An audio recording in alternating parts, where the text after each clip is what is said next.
ഇനി പെഹൽഗാമിലേക്ക് പോയാലോ? നിയന്ത്രണ രേഖയിൽ ഞാൻ കുറച്ച് മുൻപ് പറഞ്ഞതുപോലെ അവിടെ പാക് പ്രകോപനമുണ്ട്. വെടിനിർത്തൽ കരാർ ലംഘിച്ച് റാംപൂർ തുട്മാരി സെക്ടറുകൾക്കൊക്കെ സമീപം വെടിവയ്പ്പാണ്. ഇന്ത്യൻ സൈന്യം ശക്തമായി തിരിച്ചടിക്കുന്നുമുണ്ട്. തത്സമയം പെഹൽഗാമിൽ നിന്ന് ശരത് ലാൽ നമുക്കൊപ്പം ചേരുന്നുണ്ട്. ശരത്ത്, ഈ നിയന്ത്രണ രേഖയിലെ പാക് പ്രകോപനം അല്ലെങ്കിൽ ഈ നിയന്ത്രണ രേഖയിലെ പ്രകോപനങ്ങൾ കഴിഞ്ഞ പെഹൽഗാം അറ്റാക്കിന് തൊട്ട് പിന്നാലെ തന്നെ തുടർന്നിരുന്നു. ഇപ്പോൾ എവിടെയൊക്കെയാണ് പ്രകോപനങ്ങൾ? സൈനിക നടപടികൾ എന്തൊക്കെയാണ്?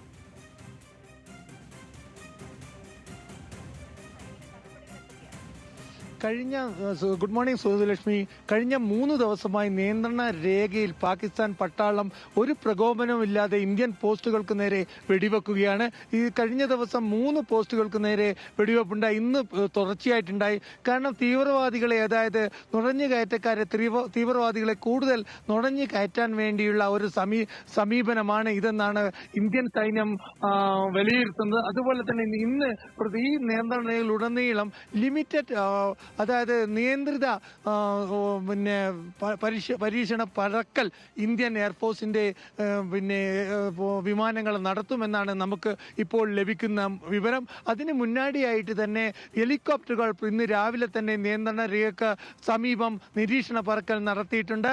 ഇത്രയും ഒരു പാകിസ്ഥാൻ സൈന്യത്തിന്റെ ഭാഗത്തു നിന്ന് ചെറിയ യന്ത്രത്തോക്കുകൾ ഉപയോഗിച്ചാണ് ഇപ്പോൾ വെടിയുതിർക്കുന്നത്. ഇതേ രീതിയിൽ തന്നെ ഇന്ത്യ തിരിച്ചടിക്കുന്നുണ്ട്. പീരങ്കികളോ അതേപോലെ ഷെല്ലുകളോ ഇതുവരെ ഉപയോഗിച്ചിട്ടില്ല. എന്നാൽ അത്തരം ഒരു ഷെൽ ആക്രമണം ഉടനെ ഇന്ത്യ പ്രതീക്ഷിക്കുന്നുണ്ട്.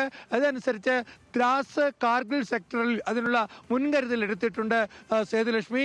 ഏതായാലും നമ്മളിപ്പോൾ നിൽക്കുന്നത് ഈ തീവ്രവാദികൾക്ക് വേണ്ടി സുരക്ഷാ സേന നടത്തുന്ന മലനിരകളിലാണ്. അതായത് നമ്മളെ പൽഗാമിന് തൊട്ടു കിഴക്കുള്ള രജോരി മലനിരകൾക്കിടെയുള്ള അതിർത്തിക്ക് ഇടക്കുള്ള മലനിരകൾ ലക്ഷ്യമാക്കിയിട്ടാണ് ഇപ്പോൾ സുരക്ഷാ സേന നടത്തുന്നത്. ഈ ചെങ്കുത്തായ മലനിരകൾ നമുക്ക് കാണാൻ കഴിയും. നമുക്കറിയാം, കേന്ദ്ര സർക്കാരിന്റെയും ആർമിയുടെയും ഒരു ഉപദേശവും അല്ലെങ്കിൽ നിർദ്ദേശവും ഉള്ളതിനാൽ ആ ലൈവ് വിഷൻസ് നമുക്കിപ്പോൾ കാണിക്കാൻ കഴിയില്ല. എടുത്തു കഴിഞ്ഞ് ആർമിയുടെ പ്രധാനപ്പെട്ട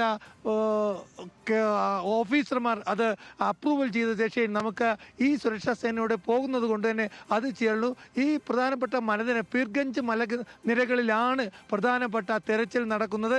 ഇവിടെ നിന്നാണ് കഴിഞ്ഞ ദിവസം കുറച്ച് ഭീകരരുടെ ഒളിത്താവളങ്ങളിൽ നിന്ന് സംശയിക്കുന്ന 3 കേന്ദ്രങ്ങൾ കണ്ടെത്തി കഴിഞ്ഞിരുന്നു.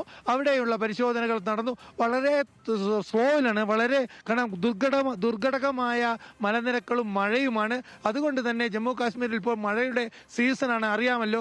അതുകൊണ്ട് തന്നെ കനത്ത വെള്ളപ്പൊക്കവും വെള്ളപ്പാച്ചിലും ഒക്കെ ഈ പ്രദേശങ്ങളിലുണ്ട്.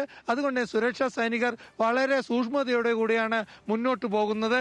അതുപോലെ വേറൊരു കാര്യം കൂടി സേതുലക്ഷ്മി, പഹൽഗാമിൽ നിന്ന് നമുക്ക് റിപ്പോർട്ട് ചെയ്യാനുണ്ട്.